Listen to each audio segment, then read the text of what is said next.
말씀 함께 읽겠습니다. 마태복음 6장 19절부터 34절까지의 말씀입니다. 마태복음 6장 19절부터 34절까지 한 절씩 교독하고요. 마지막 34절은 함께 읽겠습니다. 너희는 자기를 위해 이 땅에 보물을 쌓아두지 말라. 땅에서는 좀 먹고 녹수로 못 쓰게 되고 도둑이 들어와 훔쳐가기도 한다. 그러므로 너희를 위해 보물을 하늘에 쌓아두라. 하늘에서는 좀 먹거나 녹수로 못 쓰게 되는 일도 없고 도둑이 들어 훔쳐가지도 못한다. 내 보물이 있는 곳에 내 마음도 있는 법이다. 눈은 몸의 등불이다. 눈이 좋으면 온 몸이 밝을 것이다. 그러나 눈이 나쁘면 온 몸이 어두울 것이다. 그러므로 내 속에 있는 빛이 어두우면 그 어둠이 얼마나 심하겠느냐. 아무도 두 주인을 섬기지 못한다. 한쪽을 미워하고 다른 한쪽을 사랑하거나 한쪽을 중히 여기고 다른 한쪽을 무시할 것이다. 너희가 하나님과 재물을 함께 섬길 수 없다. 그러므로 내가 너희에게 말한다. 자기 생명을 위해 무엇을 먹을까 무엇을 마실까 걱정하지 말고 자기 몸을 위해 무엇을 입을까 걱정하지 말라. 생명이 음식보다 소중하고 몸이 옷보다 소중하지 않느냐. 공중에 나는 저 새들을 보라. 씨를 뿌리지도 거두지도 창고에 쌓아두지도 않지만 하늘에 계신 너희 아버지께서 먹이신다. 너희는 새들보다 얼마나 더 귀하냐. 너희 중 누가 걱정한다고 해서 자기 목숨을 조금이라도 더 연장할 수 있겠느냐. 어째서 너희는 옷 걱정을 하느냐. 들에 핀 저 백합꽃이 어떻게 자라는지 보라. 일하거나 옷감을 짜지도 않는다. 그러나 내가 너희에게 말한다. 그 모든 영화를 누렸던 솔로몬도 이 꽃 하나만큼 차려입지는 못했다. 오늘 있다가 내일이면 불 속에 던져질 들풀도 하나님께서 그렇게 입히시는데 하물며 너희는 얼마나 더 잘 입히시겠느냐. 믿음이 적은 사람들아. 그러므로 무엇을 먹을까 무엇을 마실까 무엇을 입을까 걱정하지 말라. 이 모든 것은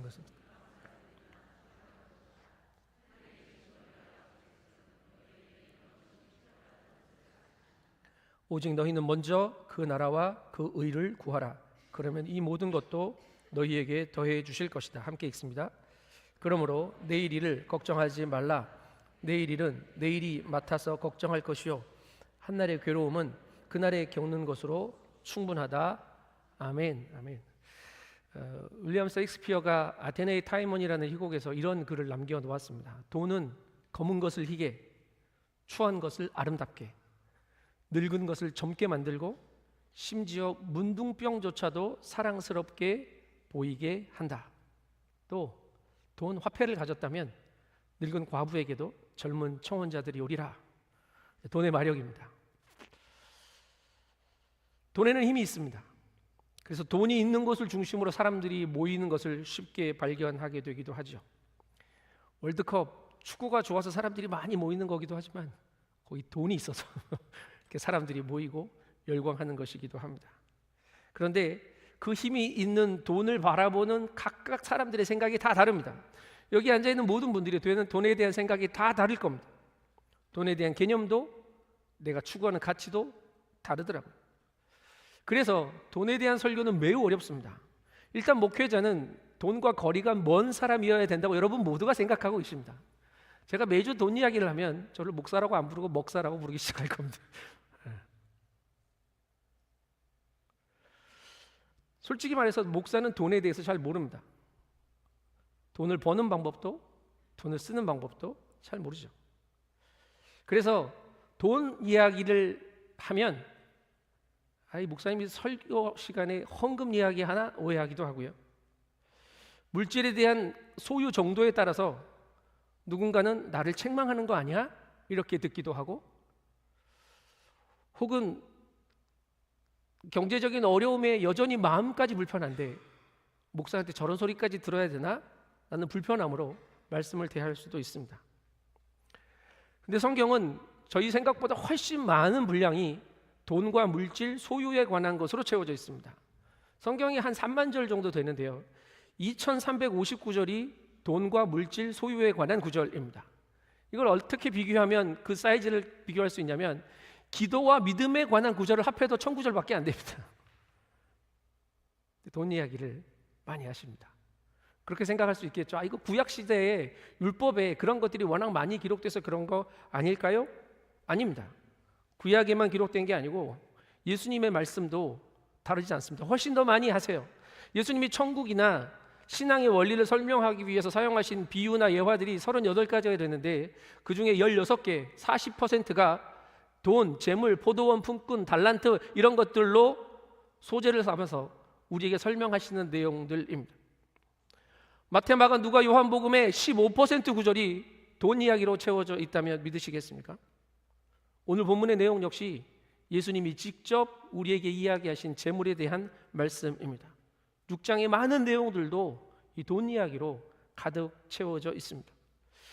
물질의 필요를 채워달라고 기도할 수밖에 없는 우리에게, 그렇게 기도하지만 여전히 근심과 염려에 붙들려 살아가고 있는 우리에게 예수님은 돈 이야기를 하십니다.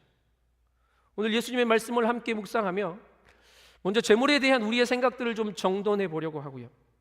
그로 인해 생긴 우리의 염려들, 우리의 불안들, 이것들을 정돈하는 은혜가 있게 되기를 바랍니다.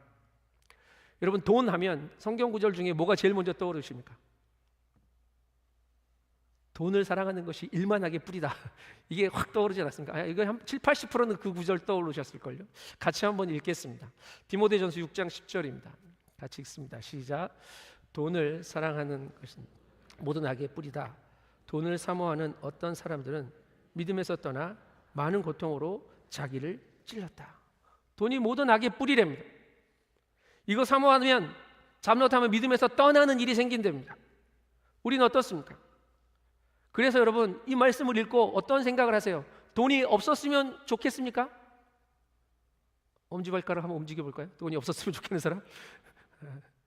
발가락 꽉 붙잡고 있었을걸요. 지금 모두 다 없기를 바라진 않습니다.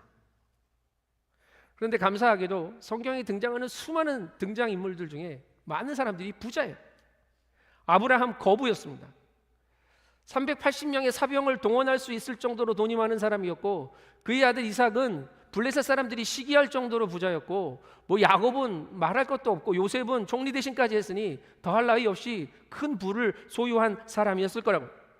우리가 지난주까지 읽었던 공동체 성경 읽기의 주인공이었던 욥, 그 사람도 부자였죠.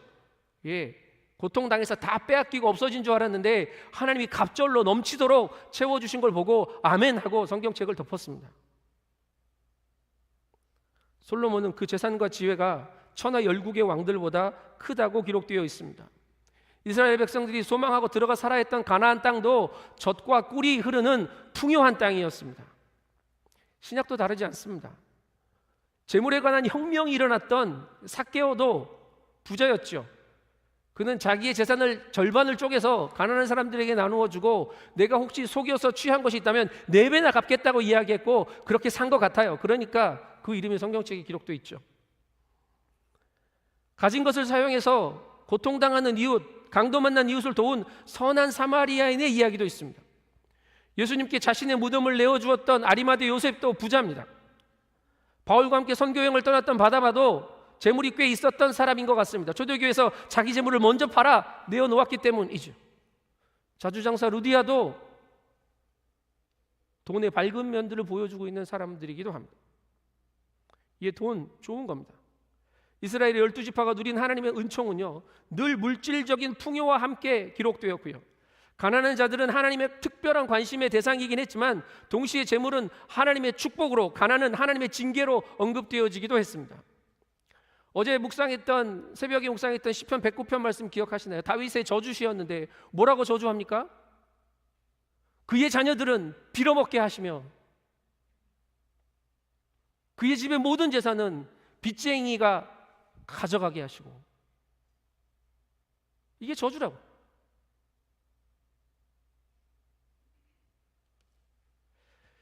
예수님 시대의 바리새인들은 돈을 많은 것을 복받은 일로 여겼습니다. 그래서 부자들은 경건한 자들로, 가난한 사람들은 하나님의 은총에서 제외된 자들로 여겼죠. 그런데 그 땅에 예수님이 오셔서 무엇을 하셨냐면 오히려 바리새인들에게 화 있을진저 선포하시고, 빈곤한 사람, 바리새인들이 무시하며 살았던 그 사람들을 찾아가셔서 그들과 함께 하셨습니다. 재물은 사람에게 유익하기도 하고 때로는 위험하기도 합니다. 재물은 하나님이 맡겨주신 도구입니다. 우리가 열심히 일하면 일과 노동의 대가로 돈을 받습니다. 수고에 대한 대가이고 보상이기도 합니다. 그래서 목회자들도 사례를 받죠. 돈이 나쁜 거면 목사한테 주겠습니까? 좋은 거니까 주지.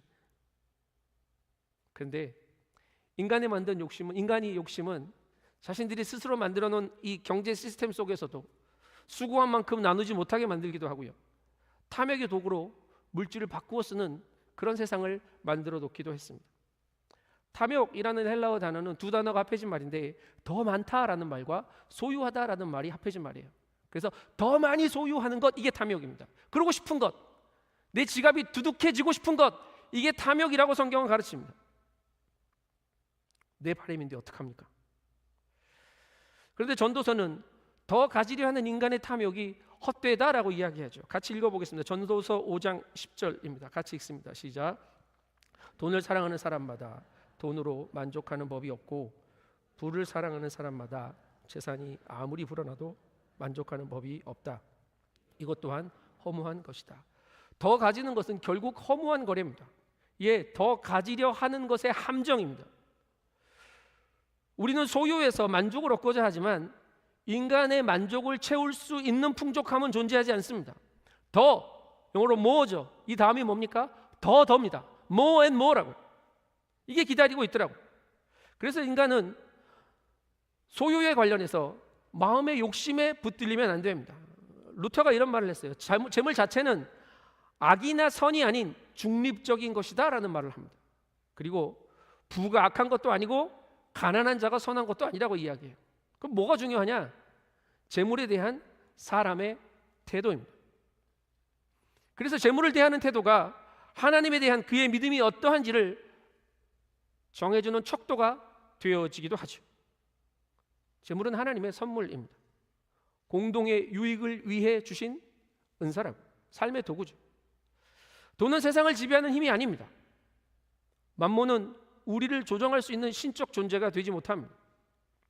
풍성하신 하나님께서 그 백성을 먹이고 입히시고 돌보시기 위해 그분이 만들어 허락하신 선물일 뿐이라고. 설교를 듣는데 답이 안 나오고 계속 질문만 나오는 것 같지 않습니까? 조금 더 갑니다. 여러분의 생각을 정리하십시오. 돈에 대한 태도가 잘못되면 세상을 보는 눈이 어두워집니다. 돈이 하나님을 가리고 돈이 세상을 보는 눈도 가리기 때문이죠. 그래서 돈의 눈이 멀었다라는 표현이 거기서 나온 겁니다. 21절부터 23절의 말씀을 같이 읽겠습니다. 오늘 본문도 그 말씀을 하고 있습니다. 같이 읽습니다. 시작. 내 보물이 있는 곳에 내 마음도 있는 법이다. 눈은 몸의 등불이다. 눈이 좋으면 온 몸이 밝을 것이다. 그러나 눈이 나쁘면 온 몸이 어두울 것이다. 그러므로 내 속에 있는 빛이 어두우면 그 어둠이 얼마나 심하겠느냐. 지금 다 우리 속에 나는 돈 그렇게 좋아하는 사람 아니야 라고 생각하고 있는데요, 돈에 눈이 멀면 편견이 생깁니다. 돈을 중심으로 판단하고 있기 때문이에요. 돈 되는 쪽과 안 되는 쪽의 편을 나누고요, 돈 되는 쪽의 편을 들어줘야 합니다. 내 유익에 따라 진리가 판단되는 병든 눈을 가지고 산단 말이죠. 가진 것, 소유가 기준이 되니 그것에 따라서 사람을 부러워하기도 하고 질투하기도 합니다. 꼭 돈만 부러워하는 게 아니고 다른 사람의 소유한 능력, 그 사람의 성품까지도 다 나보다 잘나 보이면 질투의 이유가 되어버리더라고요. 왜냐하면 내가 최고가 되어야 한다는 이 어리석음 때문이죠. 이 감정에 휘둘리면요, 판단이 흐려지고 인간성이 상실되기 시작합니다. 그리고 실제 자신이 최고라고 생각하는 이 교만이 나를 지배하기 시작해요. 그래서 교만한 사람은, 돈이 전부인 사람은 타인을 인정하지 못합니다. 무엇이든 다른 사람보다 내가 나은 그 무언가, 그것을 기준으로 사람을 깔보기도 하고 나를 만족시키기 위해 그것을 더 가진 사람 앞에 가서 굽신대기도 합니다. 설교의 3분의 1이 끝났는데요, 아무 답을 못 드렸습니다. 생각하셔야 될 부분입니다. 나는 돈, 재물에 대해서 어떤 생각을 가지고 살아가고 있는지, 살아왔는지 지금 돌아보시길 바랍니다. 그리고 다음으로 넘어가겠습니다. 재물, 돈에 대한 태도가 바르게 정돈되지 못하면요, 돈은 우리의 염려와 근심의 원인이 됩니다. 그래서 예수님은 우리에게 재물에 관해서 한참 이야기하시고 그 다음에 염려하지 말 것을 이야기하시죠. 자, 99절 말씀 먼저 읽겠습니다. 19절입니다. 시작. 너희는 자기를 위해 이 땅에 보물을 쌓아두지 말라. 땅에서는 좀 먹고 녹수로 못 쓰게 되고 도둑이 들어와 훔쳐가기도 한다. 돈이 많아 쌓아두는 것도 염려가 됩니다. 좀이 먹을까? 녹이 쓸어버릴까? 네. 그 당시 돈은 구리나 동 같은 걸로 만들어졌죠. 구리나 동에 녹이 슬면 푸른 빛이 돕니다. 그래도 돈은 돈 아닙니까? 녹슬어도 돈이라도 있었으면 좋겠다는 생각이 있을 텐데, 대한민국 국회의사당 지붕이 돔형이잖아요. 그게 그 비치색을 띠고 있지 않습니까? 그게 구리입니다. 동지붕입니다. 원래는 붉은색이었는데 그게 시간을, 세월을 지나면서 녹이 슬어서 그렇게 비치색을 나타내는 거예요. 서울 야사를 들어보니까 그걸 빨리 비치색을 내고 싶어가지고 이렇게 소변을 갖다 부었다, 이런 말도 읽어본 적도 있습니다. 지금은 예쁜 색이 되어 있죠. 예, 돈에는 똥이 묻어도 돈입니다. 돈이 있어 투자를 해도 염려가 돼요. 시세가 오를까? 내릴까? 수익이 얼마나 날까? 이 수익이 났는데 이 세금은 얼마나 내야 될까? 조금 덜 내는 방법은 없나? 오래전에 직장 생활하면서 적지만 주식 투자를 해본 적이 있습니다. 예. 다른 일이 잘 안 되더라고요. 하루 종일 그것만 쳐다보고 있더라고요. 보물이 있는 곳에 네 마음이 있다. 예. 여실히 깨닫는 시간이었습니다. 근데 보물이 있으면 다행인데 없으면 없는 대로 염려인 게 인생이죠. 무엇을 먹어야 될까 고민하는 건 그나마 다행이에요. 오늘 탕수육 먹을래? 뭐 깐풍기 먹을래? 이거 고민한다면 그나마 다행인데, 내가 오늘 어떻게 먹을 것을 구할 수 있지? 이 고민이 시작되면 힘듭니다. 어디에 살아야 될지 집을 2개를 놓고 고르는 거는 그다지 고민이 아니에요. 염려가 아니에요. 근데 어느새 살아야 될지 처소를 찾을 수 없으면 그때부터는 심각한 염려가 되는 거죠. 입는 것도 마찬가지입니다.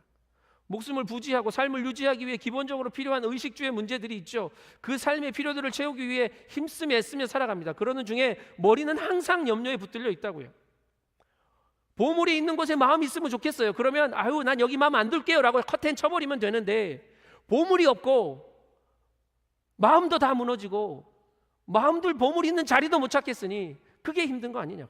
이게 우리의 현실이죠. 그런데 예수님은 오늘 그것도 염려하지 말라고 말씀하십니다. 25절의 말씀을 같이 읽겠습니다. 25절입니다. 시작. 그러므로 자기 생명을 위해 무엇을 먹을까, 무엇을 마실까 걱정하지 말고 자기 몸을 위해 무엇을 입을까 걱정하지 말라.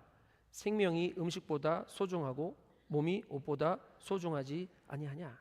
이 말씀이 저와 여러분에게 위로와 평안이 되길 바랍니다. 그런데 이 말씀을 지금 어떻게 생각하시고 있는지 보시죠. 내 입장에서 생각하면 이렇게 말할 수밖에 없죠. 먹고 마시는 것, 입을 것, 사는 것, 이거보다 내가 훨씬 중요한 존재지, 내 생명이 훨씬 귀하지, 이렇게 생각할 수 있어요. 그런데 이렇게 생각하면 생각할 때뿐이더라고요. 상황도 변하고 내 마음도 수시로 흔들리거든요. 내가 변하니까. 그러면 이거 주님 입장에서 한번 생각해 보자고요. 하나님이 이 세상 모든 것보다 나를 귀하게 여기십니다. 내 생명을. 하나님이 내가 입는 거 먹는 거 책임지시는 분이시고요, 내 몸도 귀하게 챙겨주십니다 라는 말로 바꿔보자고. 잠시 만족이나 위로가 아니라 나는 변하는데, 내 형편은 바뀌는데 하나님 그분은 변치 않는 분이시니 온전한 평안이 나를 붙들 수 있지 않겠습니까? 생각의 대상을 바꾸는 겁니다. 이 심리치료 아닙니다. 정확하게 생각하셔야 됩니다. 염려라는 단어가 생각할 염자에 생각할 여자예요. 생각하고 또 생각하는 게 염려라고요. 뭘 생각하냐고요. 생각의 대상을 유한한 나에서 무한하신 하나님으로 바꾸고요, 내 삶을 힘들게 하는 문제거리에서, 근심에서 나를 사랑하시는 하나님으로 묵상의 주제를 바꾸어야 합니다. 그래서 결국 염려는 우리의 믿음의 수준을 보여주죠. 그리고 이어지는 말씀을 읽어보겠습니다. 이걸 이해하고 그리고 다음 말씀을 쭉 길게 읽어볼게요. 26절부터 32절까지입니다. 조금 빠르게 또박또박 읽겠습니다. 같이 읽습니다. 시작. 공중에 나는 저 새들을 보라. 씨를 뿌리지도 거두지도 창고에 쌓아두지도 않지만 하늘에 계신 너희 아버지께서 먹이신다. 너희는 새들보다 얼마나 더 귀하냐. 너희 중 누가 걱정한다고 해서 자기 목숨을 조금이라도 더 연장할 수 있겠느냐. 어째서 너희는 옷 걱정을 하느냐. 들에 핀 저 백합꽃이 어떻게 자라는지 보라. 일하거나 옷감을 짜지도 않는다. 그러나 내가 너희에게 말한다. 그 모든 영화를 누렸던 솔로몬도 이 꽃 하나만큼 차려입지는 못했다. 오늘 있다가도 내일이면 불 속에 던져질 들풀도 하나님께서 그렇게 입히시는데 하물며 너희는 얼마나 더 잘 입히시겠느냐. 믿음이 적은 사람들아. 그러므로 무엇을 먹을까, 무엇을 마실까, 무엇을 입을까 걱정하지 말라. 이 모든 것은 이방 사람들이나 추구하는 것이다. 하늘에 계신 너희 아버지께서는 너희에게 이런 것이 필요하다는 것을 아신다. 아멘. 이 말씀의 액면 그대로 우리에게 방향이 되고 위로가 되고 힘이 되었으면 좋겠습니다. 제가 고등학교 다닐 때, 대학 다닐 때, 청년 때 제가 다녔던 모교회 목사님이 이 말씀을 자주 설교 시간에 선포하셨습니다. 암송하셨어요. 그런데 그분은 몸이 중풍으로 반쪽을 전혀 못 쓰시는, 반쪽밖에 못 쓰시는 형편인데도 불구하고 이 말씀을 강하게 힘있게 선포하셨어요. 그래서 그 말씀을 들을 때마다 하나님이 입히시지, 하나님이 지키시지, 하나님이 날 먹이시지, 하나님이 우리 가정을 돌보시지, 이 마음으로 위로를 얻고 힘을 얻었던 기억이 납니다. 믿음이 더해지고 평강이 더해졌고 염려가 사라지고 날 붙드신 하나님을 의지할 수 있게 되더라고요. 지금도 오늘도 마찬가지입니다. 나를 붙드시고 지키시는 하나님이 채우시고 세우시고 살리시고 일으키실 줄 믿습니다. 여러분, 이것이 우리의 믿음의 걸음으로 확인되어질 뿐이라고요. 그런데 이 말씀을 오해하지 말기를 바랍니다. 오늘 이 말씀의 핵심은 뭐냐면 우리의 염려를 믿음이 없다고 책망하시는 예수님의 이야기가 아닙니다. 32절에 나왔던 것처럼 하늘에 계신 너희 아버지께서는 너희에게 이 모든 것들이 필요하다는 것들을 아신다. 여기에 방점이 찍혀요. 우리 아버지께서 우리에게 이 모든 것들이 필요하다는 것을, 그래서 우리에게 이런 염려가 있을 수밖에 없다는 사실을 알고 계신다는 사실이죠. 너무 쉽게 답 내지 마십시오. 염려하면 믿음 없는 거고 믿음 있으면 염려하지 않는다? 믿음과 염려가 공존하는 사람이 여기 얼마나 많습니까? 단순화시켜서 신앙을 너무 OX의 답으로 결정 내려 하지 말라고요. 하나님은 우리를 그렇게 단순화시키시는 분이 아니에요. 염려하면 믿음이 없고 염려가 없으면 믿음이 좋아지는 게 아니라 우리는 염려 중에도 불안 중에도 걱정 중에도 흔들리는 중에도 주님이 모든 것을 아신다는 것을 신뢰하고 아버지 하나님께로 한 걸음 한 걸음 나아가 그분과 동행하는 삶을 살 수 있다는 것, 이게 오늘 우리의 위로이고 우리의 힘이며 능력입니다. 이게 믿음입니다. 문제 해결은 내가 염려를 더 많이 한다고 풀리는 게 아니더라고요. 하나님이 하십니다. 나의 물질이 나를 안심시키는 것이 아니라 하나님이 하십니다. 이걸 아는 게 믿음이죠. 그래서 우리가 이 문제를 대할 때 죄책감 때문에 염려하지 말랬지 라고 해서 염려를 멀리하는 게 아니고 불안과 염려의 이야기들을 가지고 하나님을 찾아 나가는 선택을 하면 되는 겁니다. 내 안에서 해결되지 않고 끝낼 수 없는 이 불안과 염려를 그분께 내어 맡기고 우리의 내일이 되어주시고 우리의 내일을 붙드시는 주님께로 더 가까이 나아가면 되는 거예요. 그래서 33절 34절은 이렇게 우리에게 말씀하십니다. 같이 읽겠습니다. 시작. 오직 너희는 먼저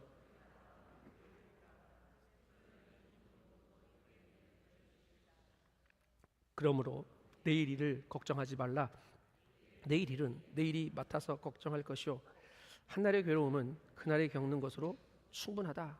아멘. 우리는 내일의 염려를 시간의 주인이신, 우리의 내일이 되어주시는 하나님께 맡겨드리고 이 한날의 괴로움을 주님과 동행하는 믿음으로, 충성으로, 순종으로 살아내기만 하면 되는 겁니다. 그렇게 매 순간 하나님을 찾고 하나님의 나라를 구하며 그분의 공의를, 그분의 뜻을 살아낼 때 주께서 날마다 모든 것을 아시는 가장 완전한 하나님의 사랑과 은혜의 일들로 우리에게 채워 주십니다. 사실 돈, 물질, 환경 이것에 따라 왔다 갔다 하는 불안과 염려는 눈앞에서 확인되어져요. 통장이 돈이 좀 채워지거나 몸이 좀 움직일만 하거나 불안하게 했던 염려와 상황들이 좀 사라지거나 이걸 통과하면 해결되었구나 이렇게 생각해요. 그렇게 느낍니다. 그리고 상황적인 평안이 찾아오면 염려했던 불안했던 기억들도 희미해지기 시작하죠. 그런데 해결 잘 못하는 게 하나 있습니다. 존재의 불안에서 오는 염려들이에요. 상황이 바뀌었어요. 돈도 생겼어요. 지위나 명예도 높아졌어요. 그래도 끝나지 않는 불안들이 우리에게 있습니다. 그럴 때가 많아요. 세상 뉴스들 보면 그렇지 않습니까? 야, 나 저 정도만 돈 있었으면 좋겠다 하는 사람들이 더 많은 돈을 가지기 위해서 불법을 행하는 뉴스들. 저 정도까지 올라갔어. 저 정도 힘이면, 저 정도 권력이면 하고 부러워할 만한 사람들이 더 많은 힘을 가지기 위해서 애쓰는 노력들이 씁쓸한 뉴스로 바뀌어져서 우리에게 들려지지 않냐고요. 이 존재의 문제에서 오는 불안과 염려입니다. 그걸 해결하지 못했기 때문에 더 가지려 하는 거고 더 높아지려 하는 거죠. 이거 어떻게 해결해야 합니까? 세상은 우리에게 수고와 노력을 통해서 너의 존재 가치를 증명하라고 이야기합니다. 그 요구에 반응하느라 우리는 더 가지고 싶어하고 더 인정받으려고 노력하는 거죠. 세상의 요구입니다. 그런데 복음은 우리에게 존재 증명을 요구하지 않습니다. 그런 적이 없어요. 왜냐하면 우리가 이미 넘치는 사랑을 받은 자임을 끊임없이 우리에게 알려주는 게 복음이거든. 왜냐하면 조건 없는 그분의 사랑이 나를 위해 생명 내어주신 예수의 보혈이 그 보혈의 가치가 내 삶의 존재 가치를 이미 증명해 내었기 때문입니다.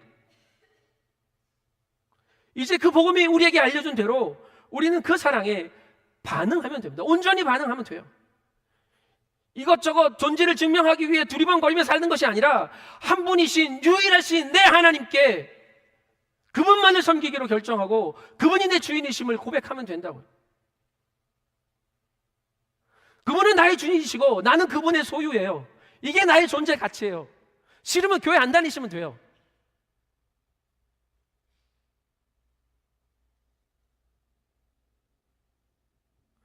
두려움이 염려가 발붙일 수 없는 곳이 어디냐면 하나님이 주인 되시고 통치하시는 곳입니다. 그래서 예수님이 이렇게 말씀하시는 거예요. 24절 말씀 같이 읽겠습니다. 24절 시작. 아무도 두 주인을 섬기지 못한다. 한쪽을 미워하고 다른 한쪽을 사랑하거나 한쪽을 중히 여기고 다른 한쪽을 무시할 것이다. 너희가 하나님과 재물을 함께 섬길 수 없다. 질투하시는 하나님은 우리가 다른 대상을 섬기는 것을 허락하지 않습니다. 나 이외에 다른 신을 두지 말라고 말씀하시는 하나님은 우리가 사용하라고 주신 돈을 섬기고 있는 것을 용납하지 않으신다고. 한 사람이 두 주인을 섬기지 못합니다. 세상이 악해져서 나는 두 여자를 사랑할 수 있어라고 말하며 살아가는 사람들이 있는지 모르겠지만 배우자를 사랑하는 것도 마찬가지고요. 진심을 다해 사랑하는 건 한 사람밖에 안 됩니다. 주인도 마찬가지예요. 지금 하나님이 재물과 경쟁 관계라서 야, 너 재물보다 나를 더 사랑해라 이런 말씀 아니에요. 하나님과 재물 자체를 겸하여 섬기는 것 자체가 불가능하다는 말씀입니다. 재물이라는 헬라어가 맘몬이라는 단어로 쓰여졌는데 우상이라고 표현하기도 하죠. 이게 우상과 하나님을 같이 섬길 수 없다고요. 맘몬이라는 단어의 어원이 뜻이 뭐냐면 원래 위탁하다, 맡기다라는 수동적인 의미였는데 이게 맘몬이 돈이라고 이해되면서 돈의 능동성이 반영돼서 능동적인 동사로 바뀌었어요. 의지하다라는 뜻을 가지는 거죠. 이 돈은 의지하는 겁니다. 자, 그렇게 생각하면 돈도 의지하고 하나님도 의지하는 게 되는 거예요. 이게 가능합니까? 불가능합니다. 근데 왜 우리가 이 불가능한 일을 하려고 합니까? 두 주인을 섬기려 하는 까닭은 돈으로 다 될 거라고 생각하기 때문이에요.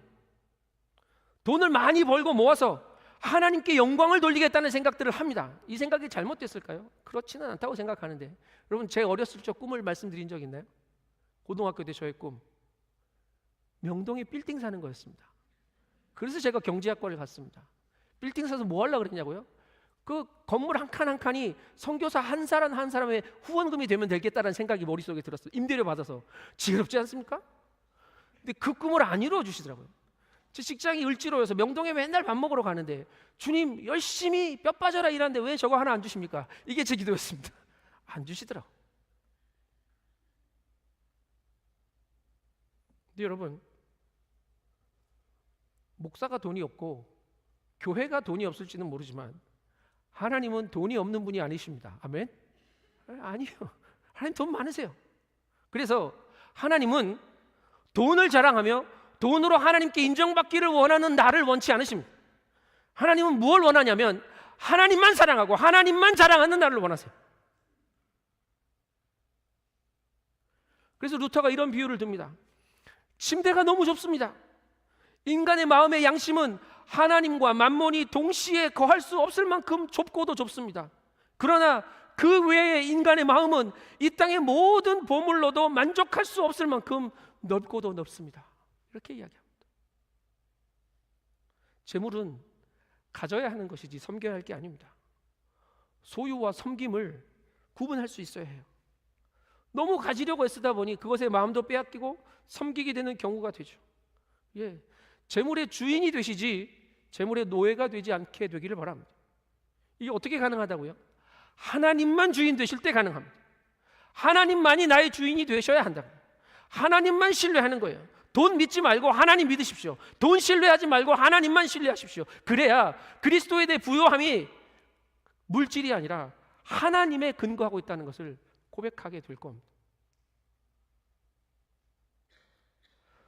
성경 어디에도 출애굽 광야 40년 동안 굶어 죽은 사람들의 이야기가 기록되어 있지 않습니다. 하나님을 떠난 사람들, 하나님께 거역해서 죽은 사람들의 이름은 기록되어 있습니다. 광야 40년 동안 너의 옷이 헤어지지도 신발이 닳지도 발이 부르트지도 않았다는 기록만 여기저기 기록되어 있을 뿐입니다. 우리가 마태복음 6장 앞에서 일용할 양식을 달라고 기도했잖아요. 기도만 하는 삶이 아니라 하나님이 주시는 모든 필요가 삶에 누려지는, 그래서 그 기도가 실제가 되는 삶이 그리스도인의 부요함입니다. 이건 돈이 못 줍니다. 황무한 광야에서 하나님의 부요함을 누리면서 이스라엘 백성들이 살았지요.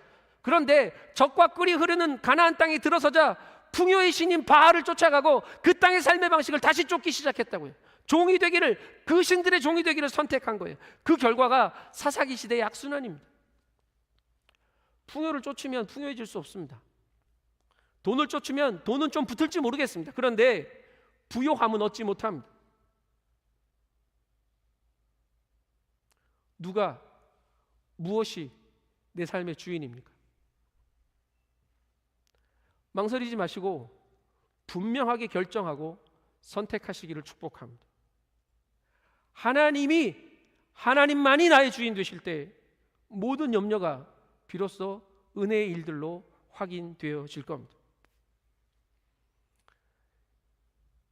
인생이 녹록지 않죠. 앞을 보면 두려움이고 지나갈 시간을 보면 염려고 걱정입니다. 알 수 없고 모르는 일은 여전히 불안과 두려움이고 다 되어진 일 같은데 여전히 걱정거리와 함께 쌓여 염려의 이유가 되어 있음을 우리는 늘 보고 살아갑니다. 그래서 사람들은 두려움을 돈으로 막고 싶어 하고요, 안심도 돈으로 사려 합니다.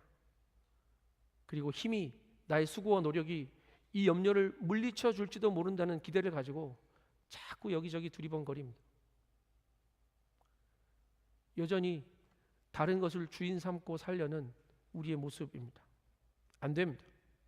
하나님만이 우리의 주인이셔서 그분 안에서 평안과 안전이, 행복과 누림이 가능하다는 사실을 알고 믿고 주님과 함께 살아가는 걸음을 내어 딛기를 축복합니다. 이게 염려와 불안의 해결입니다. 그리스도인에게 소유에 대한 이야기는요, 하나님이 만물의 주인이시라는 것을 증언하는 거에 있습니다. 그래서 기독교인의 재물관은 무소유를 추구하지 않습니다. 기독교인 중에 무소유를 추구하는 사람은 거의 없습니다. 기독교인은 하나님의 풍성함을 소유하고 증언하는 삶을 사는 거죠. 그래서 그리스도인은 무소유가 아니고 탈소유입니다. 소유물이 없음이 아니고 내가 소유하고 있는 모든 것의 주인이 하나님이심을 고백하며 증거하는 삶을 사는 것, 이게 탈소유의 재물관입니다. 인정하는 거죠. 자, 마태복음 6장을 몇 주간에 걸쳐서 묵상했는데 거꾸로 읽어봐 볼까요? 역순으로 생각해 보시죠. 염려하지 말고 먼저 그의 나라와 그의 의를 구하렵니다. 그러면 일상의 모든 일을, 우리의 삶의 모든 것들을 하나님이 책임져 주십니다. 재물은 더 이상 우리의 주인이 아니라 하나님만이 우리의 주인이시죠. 그 하나님께 모든 것을 내어드려 하나님께 보물을 쌓고 보물 대신 하나님으로 나를 채워 그 나라의 풍성함을 누리렵니다. 그것이 주님께서 우리에게 가르쳐 주신 일용할 양식을 구하는 기도입니다. 그렇게 살라고 알려주신 거죠. 사랑하는 밴쿠버 오늘이 가족 여러분, 이 문을 열고 나가면 새로운 한 주 수많은 염려와 근심이 우리를 흔들고 주인 노릇하려 할 겁니다. 그러나 우리의 매일에, 우리의 내일에 주인 되시는 주님만 붙들고 주와 동행하는 믿음의 걸음 계속 걸어가시기를 축복합니다. 어쩌면 오늘 본문을 읽으시면서 기대했던 말씀이 좀 하나 뭐 붙잡고 가고 싶은 답이 여러분에게 안 주어졌는지 모르겠습니다.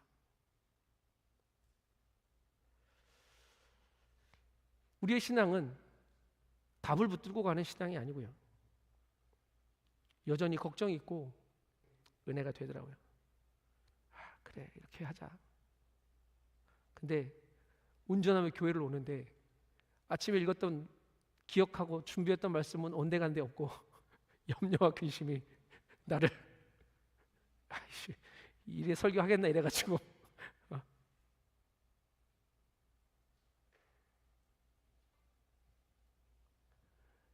자꾸 우리의 생각과 우리의 이야기에 그 안에서 복닥거리며 답을 찾으려 하지 맙시다. 물질이 소유냐 아니냐, 이 이야기가 아니고요, 너 얼마 가졌냐 얼마가 없냐, 이 이야기가 아니고 하나님이 주인이시라는 이야기죠. 염려도 똑같아요.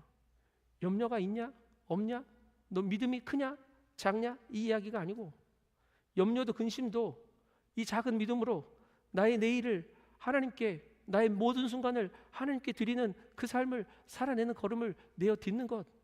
그래서 여기서 목닥거리는 삶이 아니라 모든 것 아시고 나를 붙드시는 주님과 이 땅을 살아가지만 하나님 나라를 살아가는 기쁨과 감격으로 날마다 살아가는 것. 여러분, 이게 우리의 신앙이지 않겠습니까?